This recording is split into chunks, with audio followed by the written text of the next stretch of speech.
Well, a time capsule sealed and buried by Princess Diana has been opened after nearly 35 years. That capsule was buried inside of a wall at a children's hospital that Diana was the president of. It was put there to mark the laying of its foundation stone. Inside, a trove of 90s memorabilia and pre-internet age technology. The time capsule was supposed to stay buried until 2091, but something forced them to open it early. Water had leaked in, damaging everything. Just like Diana's life, it was broken by forces that should have protected it. Among the ruined items was a newspaper from March 1991 about the Gulf War. Years later, Diana would walk through minefields in war zones. The children who picked these items had no idea they were creating a roadmap to her death. The most disturbing part? One item is still missing from the official list. There's so many coincidences, so many odd things that just don't add up.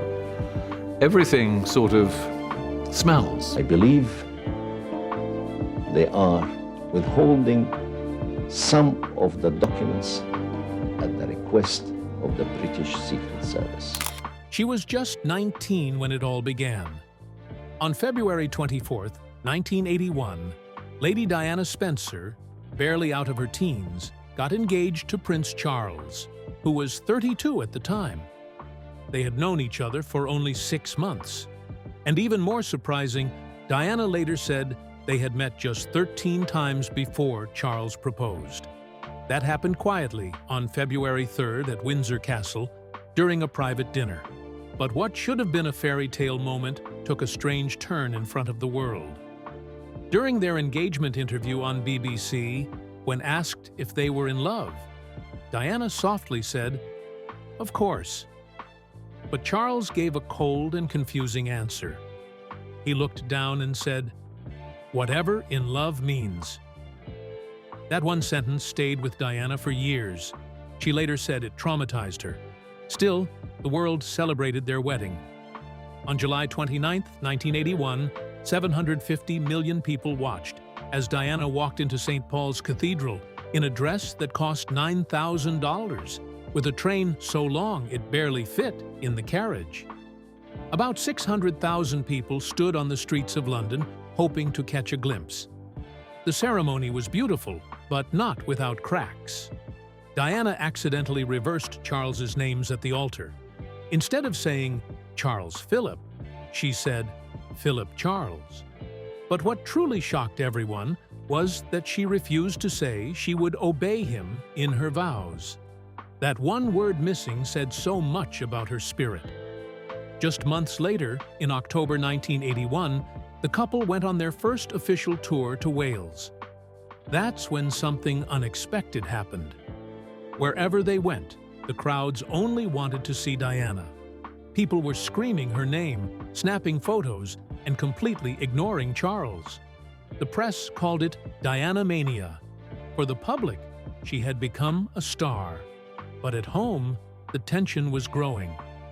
Charles didn't like being in her shadow, and Diana felt the pressure of constantly being watched. This was also the time she first struggled with bulimia. She later said it began during that tour. The outside world saw glamour and charm, but behind the palace doors, things were already falling apart. Motherhood arrived early. Diana gave birth to Prince William on June 21, 1982, when she was just 21. Then, 2 years later, Prince Harry was born on September 15, 1984. Everyone celebrated, but Diana felt alone. She was battling postpartum depression while facing the pressure of being a royal mother under the spotlight. Cameras followed her everywhere. Every outfit, every step, every word, all were judged. But she refused to follow the rules. In 1983, she brought baby William with her on a royal tour to Australia. No royal mother had ever done that. She didn't care. She wanted to be there for her son. She wanted to be a real mother, not just a symbol in pictures. By 1984, she had already become patron of more than 100 charities. But it was what she did in 1987 that changed everything. On April 19th, Diana walked into London's Middlesex Hospital and shook hands with an AIDS patient. She didn't wear gloves. At a time when people were terrified of even being near someone with AIDS, this act was revolutionary. Many believed they could catch it through touch, even though science had already proven otherwise. Her quiet gesture told millions of people that there was nothing to fear. A nurse later said that if Diana could do it, then so could anyone standing at a bus stop or supermarket. This one act showed the world how powerful kindness could be. She didn't just show up for photos. When Diana became president of Great Ormond Street Hospital on June 27, 1989, she changed everything. She would visit without telling the press, sitting quietly with dying children, staying long after others had left. In March 1991, she helped lay the foundation for a new building, sealing a time capsule that wouldn't be opened until 2025. Inside were little things chosen by children: a Kylie Minogue CD, a pocket TV, a solar calculator. Things that now seem old, but once felt full of hope. Diana remembered names. She followed up. She made children feel seen. She made them feel loved. Then came one of the most powerful moments of her life. On January 15, 1997, Diana walked through a live minefield in Angola. The country was still full of deadly landmines, and thousands had lost limbs. She wore protective gear, stood beside mine removal workers, and didn't flinch. The world watched in shock. One of the experts with her later said he was terrified, praying he wouldn't be remembered as the man who let the Princess of Wales get blown up. But Diana didn't hesitate. Her visit forced leaders to finally talk about the problem. Just 4 months later, in December 1997, 122 countries signed the Ottawa Treaty to ban landmines. It happened after she died, but her courage made it possible. That same year, on April 9th, Diana returned to Middlesex Hospital for another visit to the AIDS ward. It had only been 6 weeks since President Reagan finally addressed the crisis publicly. But Diana had already been leading the fight for years. A man named Ivan Cohen, just 32, was the only patient who agreed to be photographed. Even then, it was only from behind. That's how deep the shame and fear ran. A doctor tried to talk down to Diana, asking if she even knew what an X-ray was. She calmly replied, "I'm patron of the British Heart and Lung Foundation. Of course I know." In that ward, fear started to fade, and dignity returned. But not everyone supported her. After her Angola trip, members of the British government criticized her, saying she shouldn't talk about landmines. But when Tony Blair and Labour won the election on May 1, 1997, everything changed. The new government backed the treaty, and the impact was huge. In the 1990s, landmines killed or injured 20,000 people each year. By 2019, that number had dropped to just over 5,500. Diana had written to the Red Cross saying that if her visit helped in any way, her deepest wish would be fulfilled. In August 1997, just weeks before her death, she visited Bosnian minefields one last time. Even in her final days, she was walking into danger zones to save lives. But behind all of this, her heart was breaking. From 1986 to 1991, Diana was in love with James Hewitt, a cavalry officer who had been hired to teach her to ride horses. Their love grew in secret, far from palace walls. They met at his mother's house in Devon. She believed he was the one. But when he chose his military career and went off to the Gulf War in 1990, she was devastated. She begged him not to go. She even considered calling his commander. Years later, she said, "Yes, I was in love with him, but I was very let down." Then came the tape. On New Year's Eve, 1989, Diana had a private phone call with James Gilby. He called her Squidgy over and over. But unknown to them, someone was recording everything. When The Sun released the tape on August 23, 1992, it was chaos. The world heard her sadness, her loneliness, her anger. She talked about being scared of getting pregnant again. She said she felt like she was living in a soap opera. The paper even set up a phone line where people could pay to hear the tape. 60,000 people called in. It was the worst invasion of privacy, and it hurt her deeply. Then, on June 29, 1994, Prince Charles went on TV and admitted he had been unfaithful. He said he had stayed faithful until the marriage became irretrievably broken down. That same night, Diana showed up to a Vanity Fair party in a black off-shoulder dress. The press called it the revenge dress. She knew exactly what she was doing. While Charles was confessing to cheating, she was turning heads. It was her way of saying she was still strong, still stunning, and still in control. But inside, she was suffering. Her first suicide attempt happened in January 1982, just 3 months into her pregnancy. She had begged Charles for help, but he ignored her. So she threw herself down the stairs at Sandringham. She bruised herself badly, but he went riding anyway. Over the next few years, she tried again and again. She once said, "I was so depressed, and I was trying to cut my wrists with razor blades. Each time, it was a scream for help." But Charles never listened. The separation was finally announced on December 9, 1992, and the divorce took 4 painful years. When it ended on August 28, 1996, Diana walked away with $17,400,000 a year, but she lost the title Her Royal Highness. Charles insisted she be stripped of it, even though the Queen wanted her to keep it. William told her, "Don't worry, Mummy, I'll give it back when I'm king."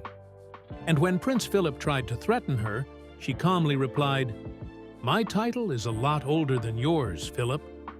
She still had her Kensington Palace home, her jewelry, and custody of her boys, but the price had been heavy. On the night of November 20th, 1995, nearly half the UK sat in stunned silence as Princess Diana appeared on BBC Panorama for a 54-minute interview that would change everything. Over 23 million people watched live as she looked straight into the camera and said the words that would echo through history.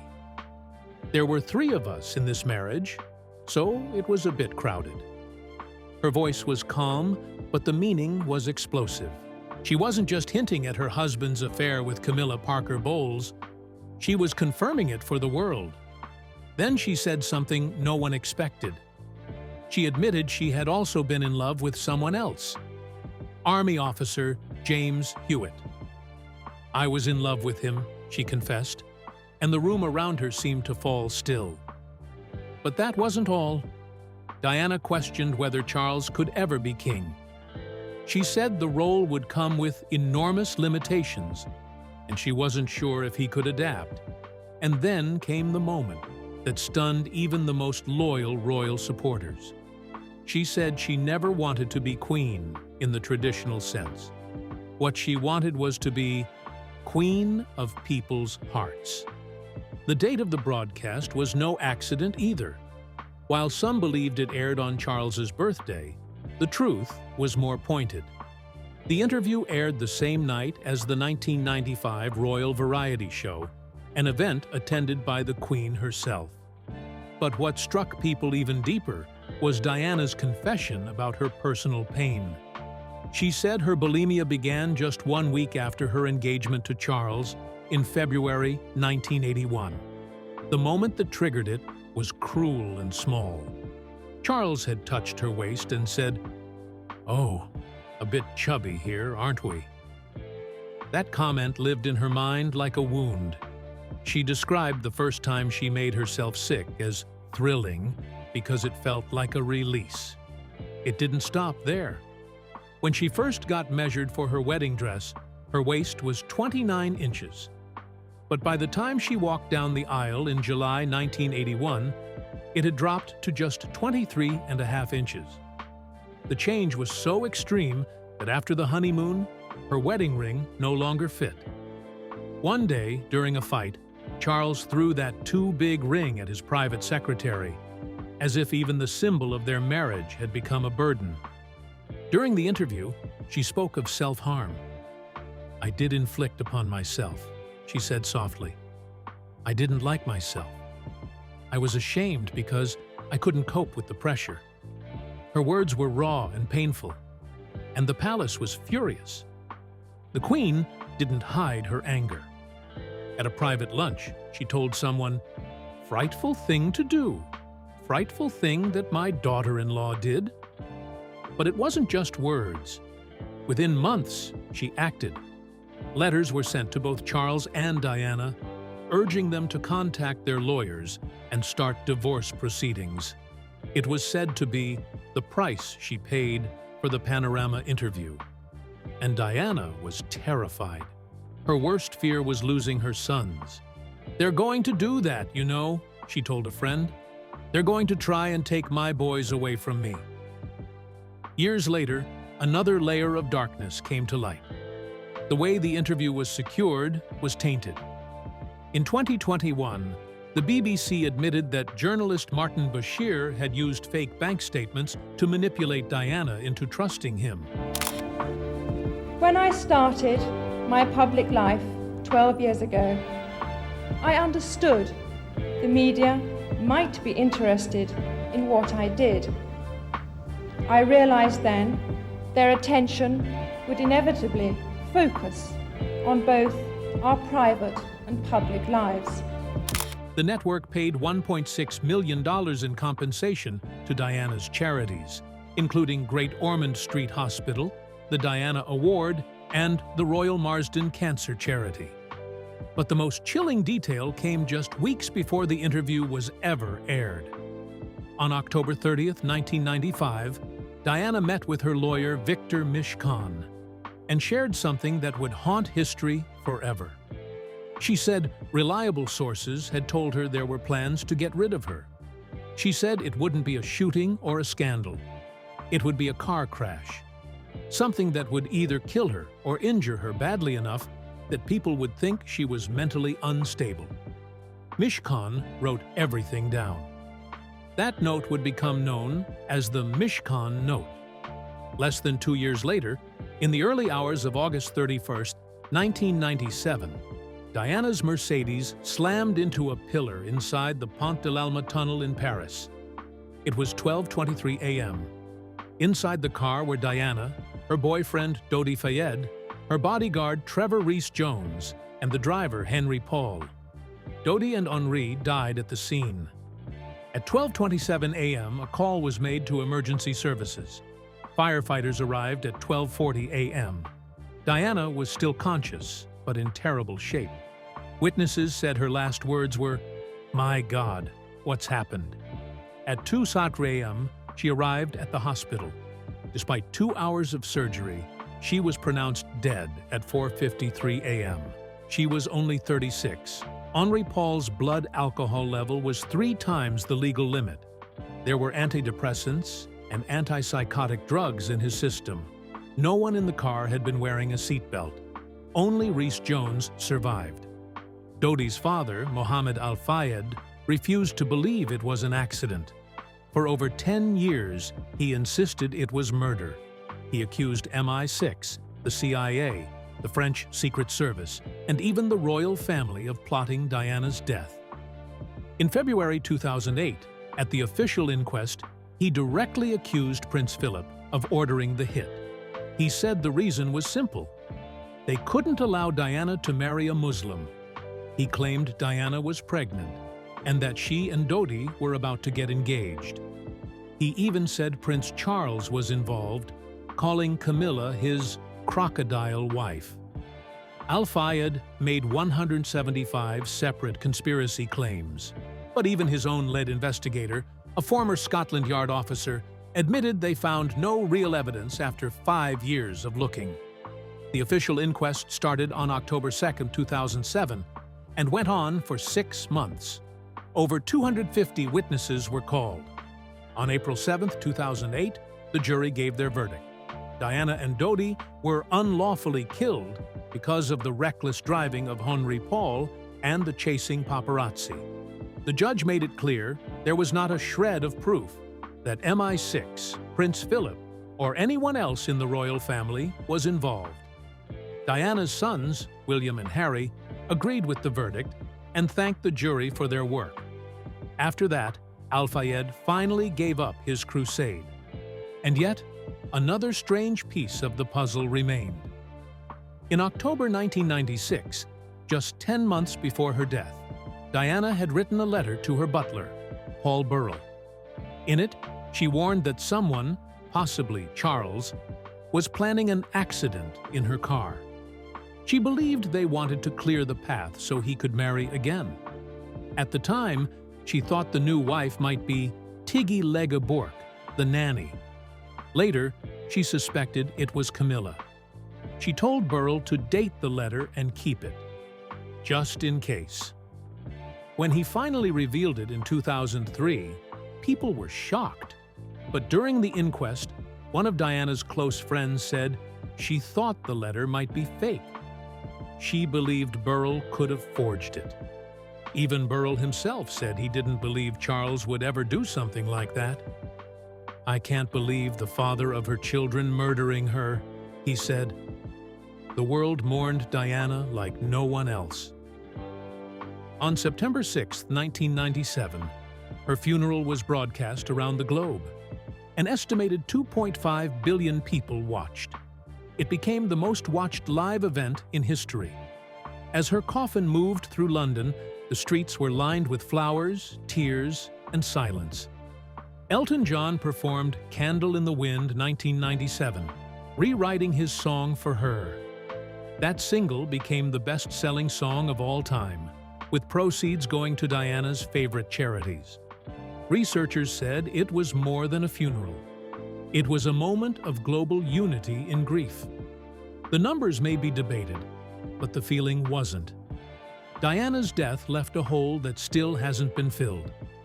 In the spring of 1991, on a calm March day, Princess Diana stood at the entrance of Great Ormond Street Hospital in London. She wasn't just there for a photo opportunity. She was there to seal something meant for the distant future. A small wooden time capsule wrapped in lead, filled with items chosen to represent life in the early 90s. What made that moment even more emotional was its echo of another ceremony from 1872, when Princess Alexandra laid a similar foundation stone and buried a capsule that still hasn't been found. But Diana's box wouldn't stay buried for centuries, and what was inside would become a haunting mirror of her own life. Her joys, her fears, her downfall, and the cracks in the crown. 2 children had won a Blue Peter competition to help her decide what should go inside. 11-year-old David from Devon and 9-year-old Sylvia from Norwich carefully picked things they thought captured the soul of their decade. David chose a Kylie Minogue CD called Rhythm of Love, a sheet of recycled paper, and a European passport. A mix of music, hope for unity, and growing awareness about the planet. Sylvia added a set of British coins, a little container with seeds from Kew Gardens, and a hologram snowflake. They also added a pocket TV and a solar calculator, gadgets that felt magical at the time. Diana looked over their choices and approved each one. She wanted the capsule to speak honestly, not just about royalty, but about regular people, about what life actually felt like in that moment. But 3 months later, on June 3, 1991, everything shifted. Prince William, just 8 years old, was struck in the forehead with a golf club at school. The injury was serious, a depressed skull fracture. Doctors rushed him to the very same hospital where Diana had just buried that time capsule. He needed surgery that lasted nearly an hour and a quarter. Diana stayed beside him, never letting go of his hand. But Prince Charles shocked the nation by leaving to attend a performance of Tosca at the Royal Opera House, and then boarded a royal train to Yorkshire. He never returned to check on his son. Newspapers erupted. One headline asked, "What kind of dad are you?" That moment didn't just shake the country. It began to crack the royal marriage in a way that could no longer be hidden. The same wall that held the time capsule now stood silently as a witness to a family in quiet collapse. Years passed, and Diana's life changed in ways no one could have predicted. But on August 27, 2025, 34 years later, the capsule was finally opened. Construction work at the hospital required it to be moved, and what they found inside surprised everyone. The Kylie Minogue CD was still there, a little water-damaged but mostly intact. It turned out Diana loved mainstream pop, just like everyone else, even though royal tradition preferred classical music and opera. Kylie's 1990s song, "Better the Devil You Know," had been everywhere then. And now, it connected Diana to millions who had danced to the same tune. It wasn't just a CD. It was proof that under all the royal expectations, Diana had a simple, human heart. Also inside the capsule was a copy of the Sunday Times from March 1991. Its front page covered the final stages of the Gulf War. Coalition forces had just driven Iraqi troops out of Kuwait. But looking back now, that newspaper seems like a sign. Because years later, Diana would become one of the world's strongest voices against war. In Angola and Bosnia, she walked through minefields. She hugged injured children. She didn't just speak out. She went where no royal had gone before. That old newspaper wasn't just about war. It was a quiet prophecy, buried long before Diana took those steps in 1997, only months before her death. Among the most expensive items in the box was a Casio Pocket TV. It had cost $300 back then, which would be more than $700 today. With its tiny 2.7-inch screen, it was a miracle of technology in 1991. Back then, most families shared one big TV in the living room. But this small device offered freedom, entertainment anywhere, anytime. And yet, the irony was heavy. Diana's life had already become a broadcast. By the mid-90s, paparazzi made fortunes chasing her. In her final moments in Paris, her every movement was caught on shaky security cameras and broadcast across the world. She had once buried a tiny screen to represent freedom, but she ended up being the most watched woman on Earth, unable to escape the lenses that followed her to the very end. 5 small seeds from Kew Gardens were also found in the capsule, carefully placed by young Sylvia. They were meant to symbolize growth, renewal, and roots, a quiet hope for the future. But Diana's own life was becoming more uprooted by the day. Her marriage was falling apart, and by 1992, she and Charles separated. In 1996, the divorce became final. What she wanted, a stable home, a place to belong, was slipping away. Those tiny seeds held everything she longed for, something to grow, something to hold onto. They were a promise she couldn't keep for herself, even though she kept it for others through her work, her kindness, and her care. The European passport inside the capsule was another clue to who Diana was becoming. In 1991, Europe was opening its borders, and the idea of unity was growing. Diana's own passport at the time was a royal one, filled with rules and security. She couldn't travel freely, not really. But after her divorce, everything changed. She lost her title but gained freedom. She flew across the world, helping war victims and sick children no longer tied to the palace. The passport, once a symbol of something she couldn't quite touch, became her ticket to the most impactful years of her life. Tucked in with these treasures was a simple sheet of recycled paper. On the surface, it seemed like a child's modest choice, but it pointed to something deeper. In 1991, people didn't talk much about environmental protection. Yet here was Diana, choosing to include everyday items rather than royal luxuries. It hinted at her quiet rebellion, her decision to stand apart from royal excess. Long before it became trendy or political, Diana cared about the earth. The royal family didn't fully embrace that cause until the 2000s, but Diana was already there in 1991, placing a folded piece of recycled paper into a box that would stay underground for decades. But when the box was opened in 2025, not everything had survived. The wood had softened and water had crept in. Some items were stained, some were warped, but most were still there, still recognizable, still speaking. The fact that this capsule, buried to last centuries, was already damaged after 34 years felt like a metaphor too strong to ignore. Diana had been meant to last, to be cherished, protected. But like the capsule, she had been broken by forces that should have sheltered her. What made it even more chilling was the timing. It was August 2025, exactly 28 years after her death, in August 1997. And the capsule was opened for the building of a children's cancer center, the very cause she championed until the day she died. The British coins inside the capsule were there to celebrate the 20th anniversary of decimalization. The change in 1971, when Britain moved to a new money system. At first, they seemed like nothing more than currency.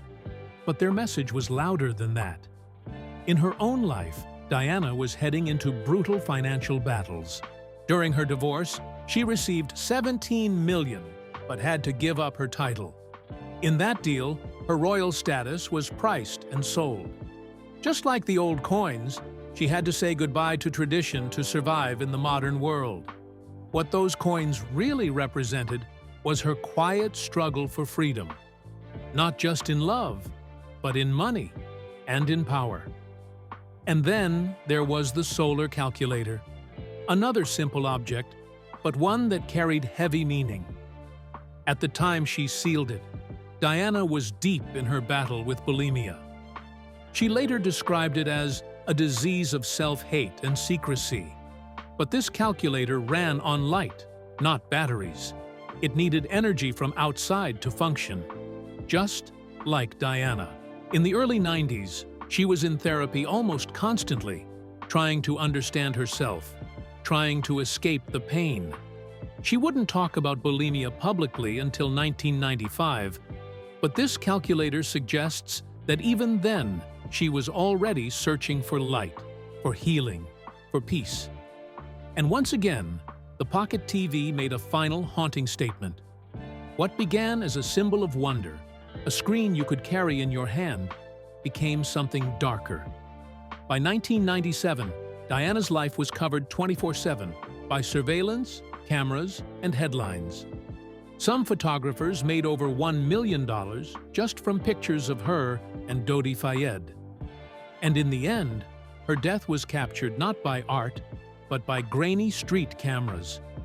That little screen she buried as a sign of progress became a mirror of the very thing that destroyed her peace.